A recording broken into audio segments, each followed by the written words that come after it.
Good morning and welcome to John Beck. This is your principal, Mr. Lin, and I hope that you had a wonderful weekend. Today is Monday, April 8th, 2024. It's a day D for instrumentals. It's day 4. Now, before we kick off this wonderful day, I want to invite you, as I always do, to please stand and face the flag for the Pledge of Allegiance. I pledge allegiance to the flag of the United States of America and to the republic for which it stands, one nation, under God, indivisible, with liberty and justice for all. Thank you. You can go ahead and take a seat. I am so happy that you guys are here in school. Love the fact that you guys continue to bring that amazing energy. It is so good to have you back in school. Now, before we kick off this wonderful day, let's go over our 3 expectations. You already know what they are. Number 1, be respectful. Number 2, show that you are responsible. And number 3, show that you are ready to learn, ready to do anything that's asked of you, ready to be the best version of yourself. Now, today, when it comes to respect, I want us to think about being respectful of our world, and I want you to be respectful of ourselves. Now, what do I mean by that? Today, as many of you guys know, is the solar eclipse day, and because of that, I want to talk a little bit about the solar eclipse and what it means to us, okay? So, first of all, our sun is huge, and it puts out a lot of light, right? And that light is what gives us daytime. And long story short, the shadow of the moon will essentially block the sun from shining on us. Now, if you think about it, what that means is that probably it's going to get a little darker, right? And all sorts of different things. And we are all going to be tempted to look up. So let's talk a little bit about all of that. Let's start with the sun. Sun is huge, okay? The sun is actually 93 million miles away. Let me double check my notes here. Yeah, 93 million miles away. So basically, if you were to drive a car at your normal highway speed of 70 miles an hour, it would take us 151 years to get nonstop to the sun. That's how far away it is. If someone was driving starting today at normal highway speed nonstop, it would take that person 151 years just to get to the sun. Okay, now the speed of light is so fast that it gets to us, the light from the sun gets to us a lot faster than, of course, just going at 70 miles an hour. In fact, at the speed of light, the light that we feel from the sun is already 8 minutes old. What I mean by that is that light was sent from the sun. In fact, you can kind of see some of the sunlight right here on my hand coming in through the windows. That light that's hitting my hand left the sun 8 minutes ago. Okay, at the speed of light, it still takes 8 minutes for that light to get to us, and that's pretty amazing. And you know, just when you think about the sheer size of our sun and how far away things are in terms of space, it's a long. I mean, it's hard. I mean, it blows my mind. And if it blows this 40-year-old's mind, I'm sure it blows your mind as well. And so, you know, the sun is 400 times bigger than Earth, but at the same time, the moon is exactly 400 times closer to Earth. And based on its size, it actually is able. The shadow of the moon is able to completely block the sun. And that's one of the rare times where scientists can actually study parts of the sun that are just not visible. And what I mean by not visible is because it is so bright. When you think about this, have you ever looked at a light bulb and stared at it for even 30 seconds without squinting? And then all of a sudden, you turn around and all you can see every time you blink is that light bulb, right? So that light bulb has done something to your eyes.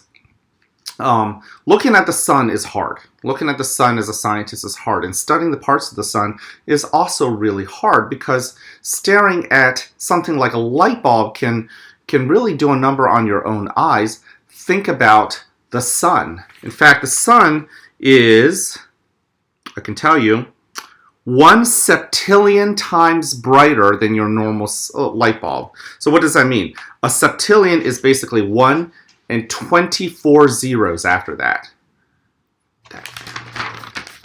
1 septillion times more bright than a regular light bulb. So if a light bulb already makes you if you stare at a light bulb and it makes you blink and you can keep seeing that light bulb, it's doing something to your eyes. So staring at the sun, even for a little bit, can actually damage your eyes quite a bit. In fact, one of the things I want to remind you is that when you are handed your eclipse sunglasses, make sure to use them when you're observing the solar eclipse. In fact, even a small sliver of the sun peeking out from behind the shadow of the moon can still damage your eyes. Okay, we might not think that. And just remember, you only get your two pairs of eyes. And if you damage them, sometimes it is damaged beyond repair. So again, those safety glasses that we give you, make sure to use them. Okay, we do care about you, and this is why we bought these sunglasses. Make sure to use them. You guys are young, and you guys have the rest of your life ahead of you. You don't want to be damaging your eyes just because you want to challenge yourself or anything like that. You know, use the sunglasses. And just recognize that if a light bulb can do tricks to your eyes, then something that is 1 in 24 times, 1 septillion times brighter is most certainly going to damage. If you know anything about astronomy, the last planet, I know technically not a planet, is Pluto. Okay, technically not a planet anymore. But even staring at the sun from Pluto can damage your eyes. So just be very, very thoughtful in what you want to challenge yourself to do.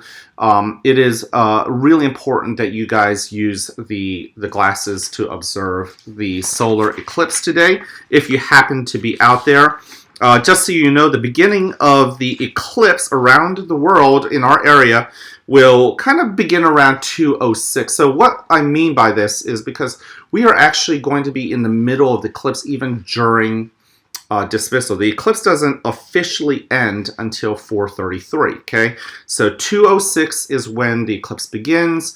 2:25 is when we start calling car riders. 2:30 is when we are dismissing to car riders as well as to our buses. 2:45, you're probably safely on the bus, getting off your buses. Make sure if you are going to look up and you're going to observe the eclipse that you are using the glasses that we spent our money to purchase for you. Why? Because this is science. Science is fun, but at the same time, we want to be safe about it.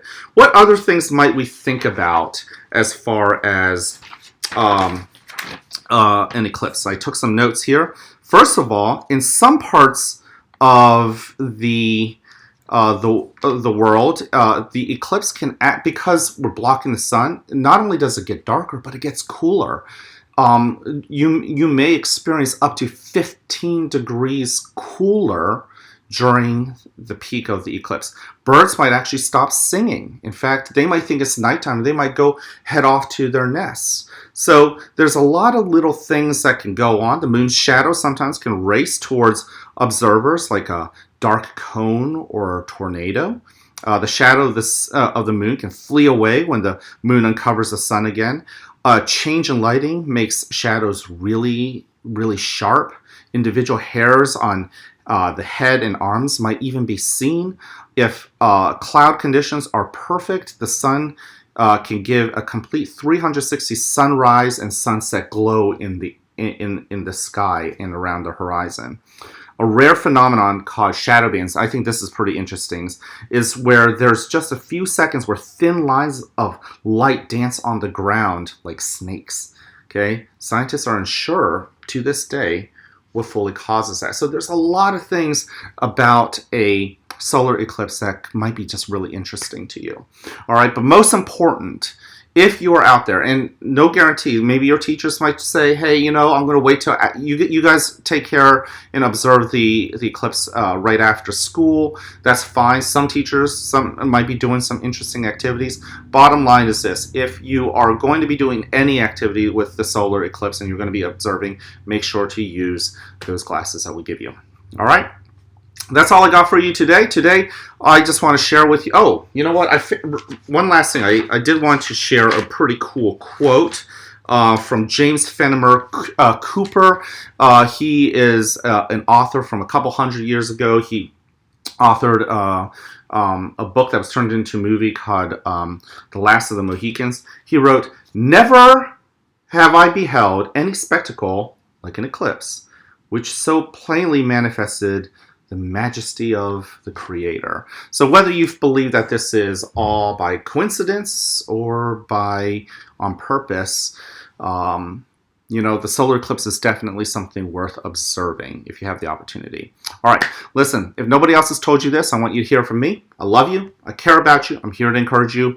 Boys and girls, go ahead, spread the message. Love yourself by taking care of yourself and being safe. Care about yourself as well, and make sure you encourage yourself to, don't do anything that you're going to regret, okay?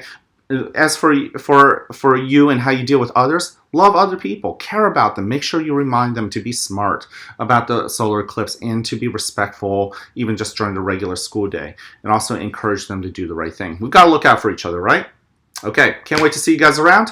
Have an awesome day.